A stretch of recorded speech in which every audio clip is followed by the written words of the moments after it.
Coach Jim Flanery, the Blue Jays moved up to number 22, 7-game winning streak right now, and headed to face number 5, Connecticut. Chance to share the Big East title should the Blue Jays get 2 more victories. Flan, if you start with an opening statement about the game itself and just the oncoming postseason. Yeah, I think obviously Connecticut remains the barometer for excellence in our league, and you know, I think it's a great opportunity for our kids to, or our team to see where we are. And you know, we've found ways to win, but we know that it's going to be a little more difficult in front of 15,000.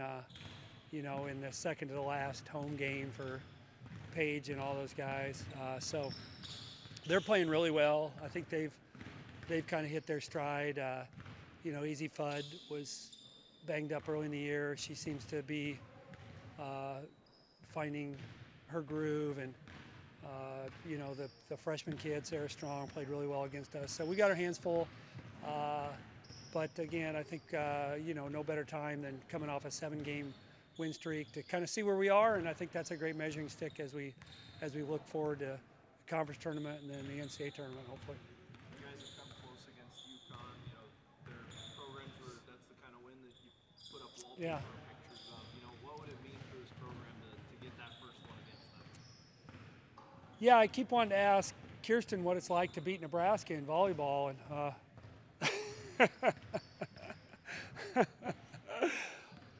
the good news, you know, but yeah, it would to beat UConn would mean a lot, because I just think the level of play that they sustained really since for 30 years. I mean, I think '95 was their first national championship in Minneapolis. I think I was there, but to think that they've been this good for this long is crazy, because usually you'll see on the men's side, I mean, I don't think anybody has been as good year in, year out as they've been.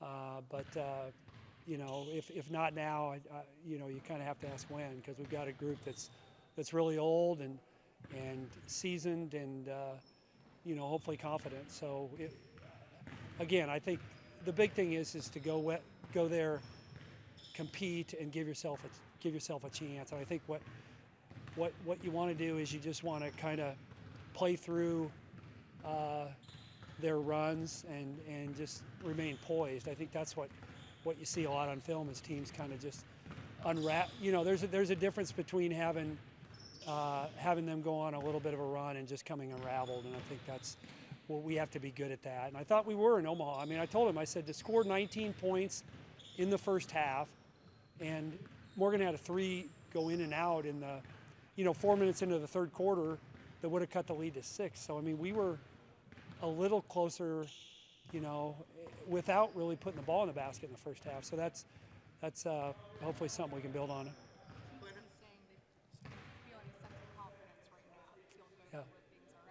much does that help going into this game as well? Yeah, I think you have to be confident against them. I mean, I think, you know, when we first got in the Big East, and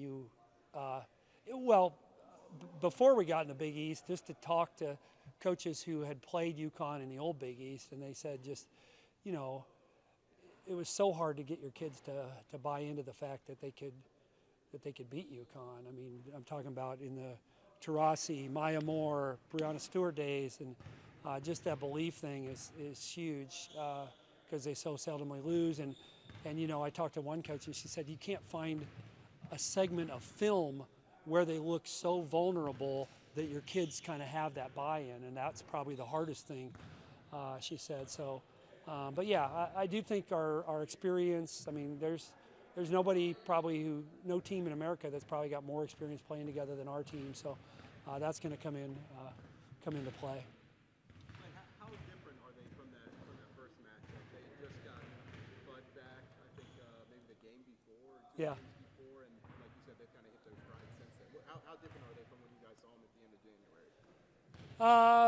I think they're better and more confident. Yeah, I think Fudd's emergence, and she's had some big games. She's had some games where she hasn't been as big, but and then they just got Aubrey Griffin back, who is a 5'11", real versatile kid who hurt her knee against us a year ago, I think right around Christmas. So she'd been out for like 13 months, she just returned. She gives them another physical defender, rebounder, experienced player. So this is probably the deepest they've been in the last few years because they've had so many injuries.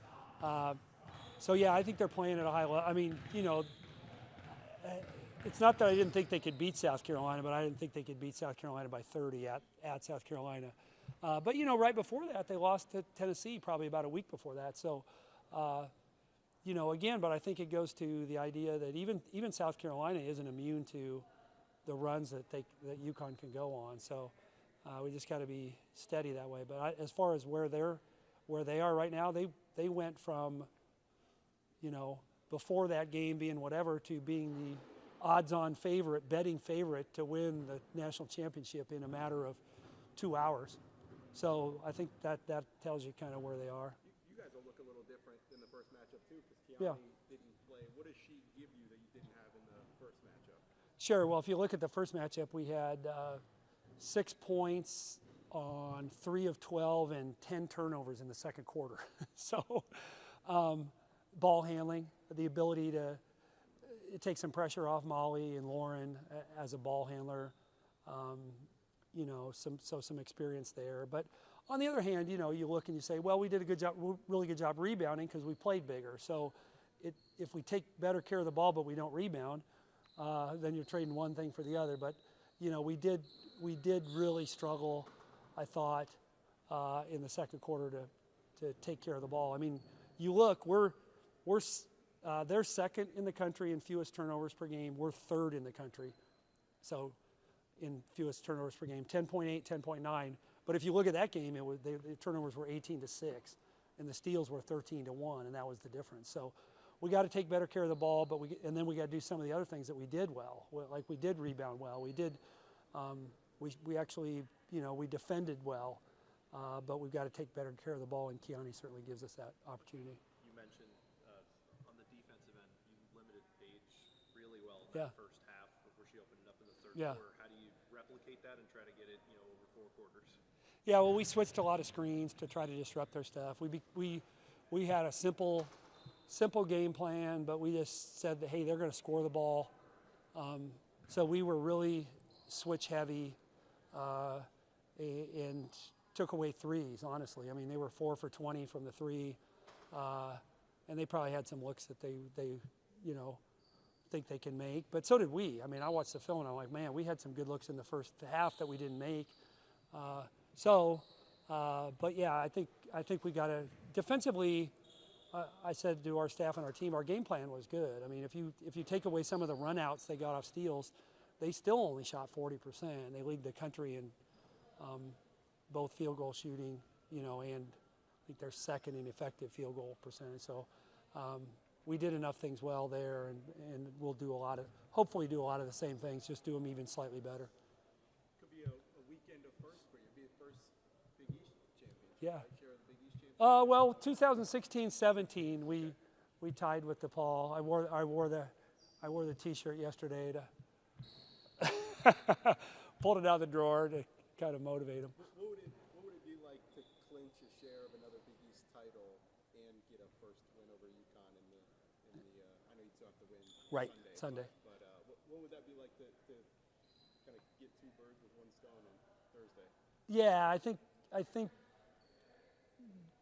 special, because I think if you look, all the coaches talk about what the league was like before UConn came back in. I mean, Doug Bruno told me, you know, the coach at DePaul, he said, I didn't even know there was a bonus for winning the Big East until UConn left the league, because we never had a chance to win.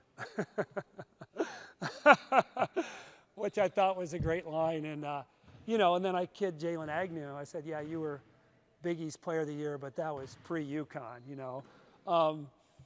So she might have won it anyway. But, you know, there's a running joke among coaches about just because of UConn's dominance. So it would be special to be able to share or win a Big East championship, probably even more so just because of the presence of Connecticut. I know you're probably sick of us asking you about litmus tests when it comes to this team and this program, but given the time of the year, Big East are right around the corner, as it was right around the corner, and the fact that slipping. Like No. they know what's at stake, so you're going to get their best. Yeah.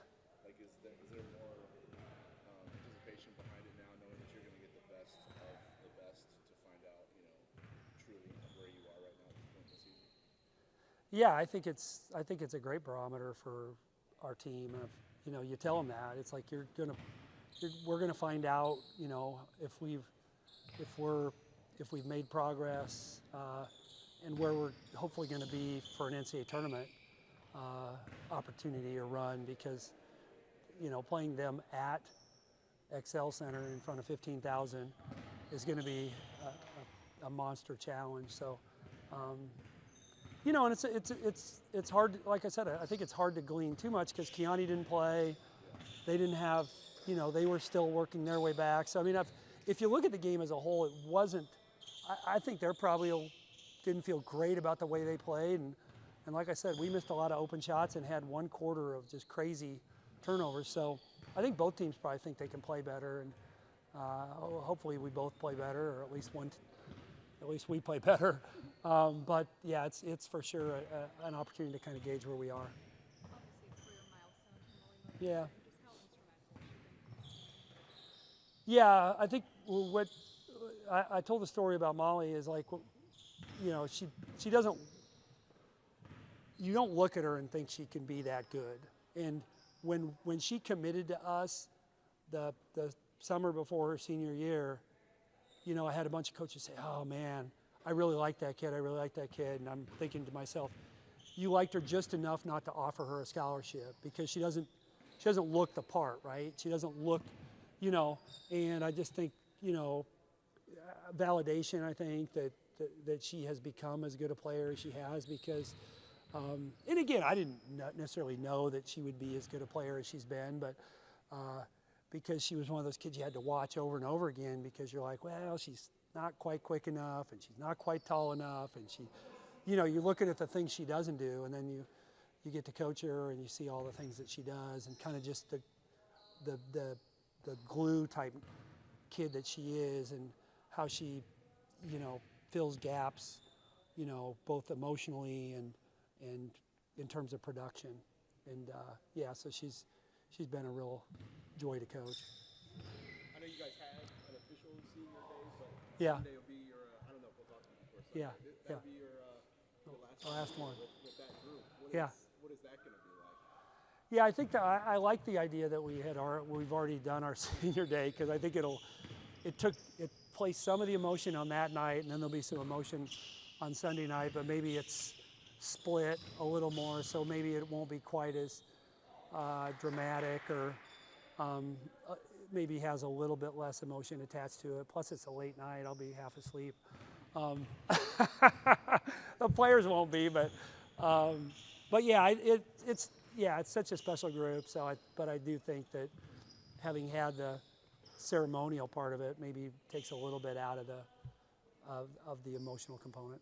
Hey, Coach, just to separate gears for a second, the Gessert twins. Yeah. They're playing hopefully their last couple high school games this week and hopefully Yeah. next week. Just what their high school career, how impactful have they been to that program, and how excited are you for them to be Blue Jays? Yeah, Neely and Nora are going to fit in really well. I think the more we've gotten to watch them and be around them and communicate with them, and they've been great about coming to our games, and it's fun to watch them play. I watched them about a week ago again, and just to see their dynamic is fun, because we've had sisters, but we've never had twins, and I just think it'll be fun to get to coach them. And yeah, they've really developed and evolved. I think they've put in the work, and so initially it was kind of hard to offer them both, because we're like, well, they're kind of the same player. Do we want two? And now I think I look back and know that we made the right decision, because they're both good enough to flourish, I think, at this level. Any further questions for Coach Flanery? Thanks, Lane. Thank you. Thanks, Lane.